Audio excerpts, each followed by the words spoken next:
Hi, hiya, Vinyl Monkey here.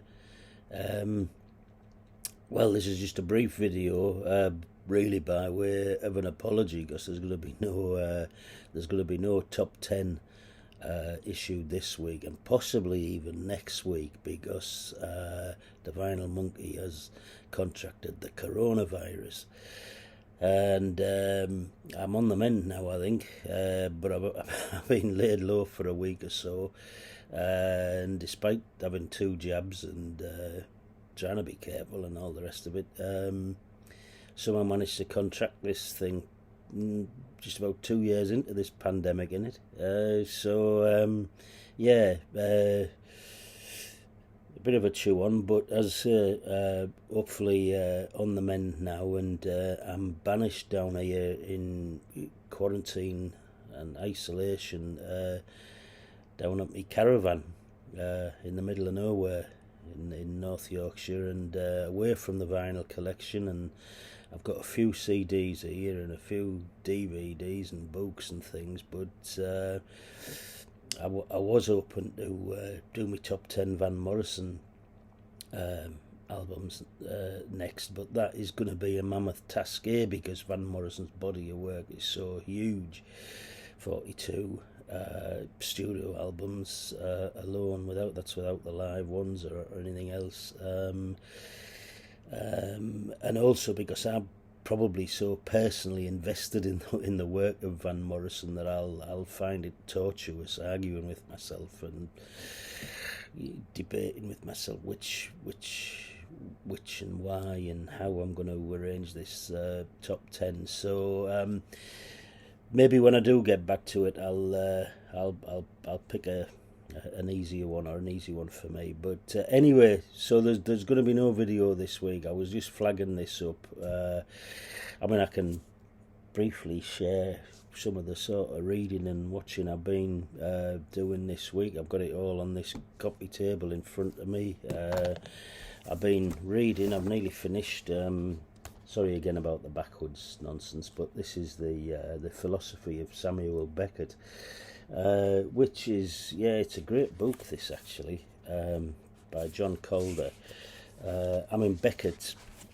I mean, it's essentially about how do you possibly cope with the meaningless of life, and I'll just this sentence probably sums up Beckett's position. Only birth and death have any real significance. In between lies a pointless existence, a great waste of the magic of creation, a non-event that follows the fusion that has made life, the waiting, the trivia, the decline. It's pretty bleak stuff, but that sort of aligns pretty much with my sort of philosophy. And I know maybe we shouldn't just read stuff we agree with, but it's exploring that, and maybe I'm hoping that in the final chapter there might be some insights of how a great mind like Beckett, tries to get his head somehow positively around that fact that there is no point, there is no meaning. But anyway, there we are, Samuel Beckett.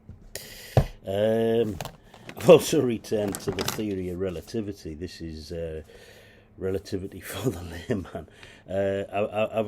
I keep going back to these sort of big scientific themes to see if that helps really with the philosophy stuff. But this is one, I don't know why I'm reading this, but I'm enjoying it. It's 1959, so it's actually been superseded by, I suppose, science has now sort of rubbished some of the thinking behind Einstein's positions. And but anyway, that's interesting stuff. Theory of relativity. I've been doing a bit of writing as well. I suppose on the philosophical theme, and I suppose what I've been doing is, I've just jotting down my sort of thoughts into some sort of manifesto, I suppose, and not in any particular organised or prioritised way, but you know, I thought if I ever do find myself in the position where, in fact, I am ruling the world, I probably need to have set down some of the sort of policies and priorities and things. So yeah, I've started to do that, and yeah, I mean, I'll give you some of the titles. Obviously, no, I won't. In fact, I won't. I might share some of these in some future videos. But anyway, yeah, Monkey World, Philosophy for a Better, More Sustainable Planet. Yeah, there we are. And then I've been I've been watching DVDs. I've been watching music DVDs, and I just share some of them dead briefly. We've got Jeff Buckley, the unique Jeff Buckley in a 1995 concert in Chicago. Absolutely, yeah, blows you away. Jeff Buckley's voice. What a shame, you know. The lad died just really one full LP, really. Although a bit of his other work survived and has been issued posthumously. But yeah, Jeff Buckley. The man, Van. This is in concert. This is relatively recent at the BBC Theatre. So yeah, seen him many times, and yeah, it's always a joy to watch. Van again. This is the Astral Weeks concert, which is incredible, and the album that goes with this, absolutely incredible. I'll probably come on to talk about Van's live albums at some point in the future. Old Grey Whistle Test box set.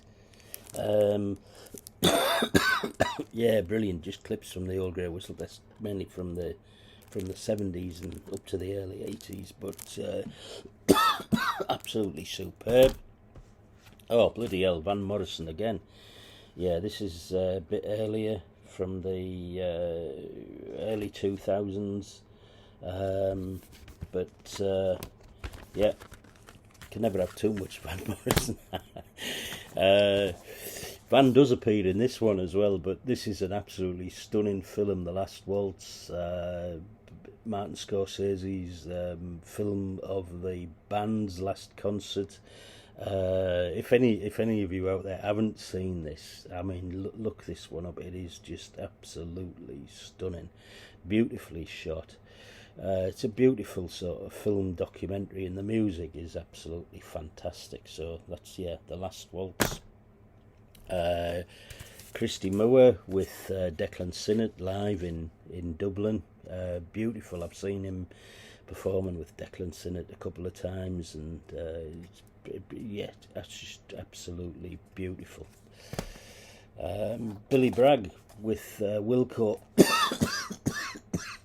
Yeah, performing the songs of, or the sort of unreleased songs of Woody Guthrie. So Woody Guthrie's daughter, I think, had found loads and loads of songs after her dad's death, and many years after his death, she sought someone to try and bring these songs to life, and she came across Billy Bragg. He teamed up with Wilco, and this is the result of that. It's yeah, it's a great film, and it resulted in a brilliant album, Mermaid Avenue, as well. So yeah, Billy Bragg and Wilco. And one day I'll tell you about the time where I performed with Billy Bragg. Yeah, but there we are. I'll save that for another day. Arthur Lee in Love, the Forever Changes concert, from when he'd come out of prison, and he'd relaunched his career in the early 2000s. Brilliant album, and a beautiful tour captured on this DVD. What we got there, that's just a Beatles film, so I won't hold that one up. Yeah, Joe Strummer, The Future Is Unwritten. Yeah, Joe. The Clash were never my top punk band, but you know, I mean, great principles, great, good band in many ways. But I mean, I was a Pistols fan, and I thought the Clash were a little bit derivative. I'm sure they meant well. Joe's a middle class lad, that maybe put me off a little bit, but anyway, it's a good film. Joe Strummer, yeah. Next one, The Fearless Freaks. Yeah, this is the Flaming Lips, absolutely brilliant. This is live clips, old videos, sort of a bit of a run through their career, and it's just they're really one of the great innovative bands of the last 30 years. They don't really give two tosses about commercial success or anything, but what a stunning live act. I've had the pleasure to see them live. Brilliant. Yeah, Flaming Lips. And lastly, Dylan's another Martin Scorsese film, No Direction Home, so a documentary about Bob Dylan's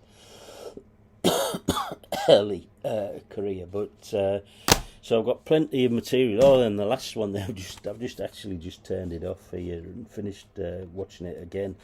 This is Nick Cave's 20,000 Days on Earth. So this was real insight into the work of an artist, and it's a beautifully made film, really enjoyable visually and content wise, and as I say, a real insight into how an artist's mind works. And the premise of this is that this was the opening shot is Cave's 20,000th day on Earth, which puts him about 54 years old and a bit. And I thought, I wonder how many days I've had on Earth. So I worked it out. Yeah, and I've had actually 23,110 days on Earth. Now, on average, all being well, if we live to the national average, we should get about 29,200 days on Earth. So I've got about 6,090 days left. Now that would, as I say, on average, and if I didn't have so many underlying health problems, I suppose obesity and general unfitness and lifestyle issues, I would take that. I would expect to get a bit under the national average, but there we are. You just never know. So 6,000 days left. I've had 23,110. What the hell have I done with them? I have no idea where they've all gone. God, it doesn't bear thinking about. Let me get back to Samuel Beckett, Waiting for Godot. Yeah. The meaning of existence, the meaningless of existence. Anyway, I'm rambling on, I'm coughing away, so apologies again. Hopefully back to the normal Vinyl Monkey within a week or two, I would say, and hopefully you'll join me then. Cheers, bye.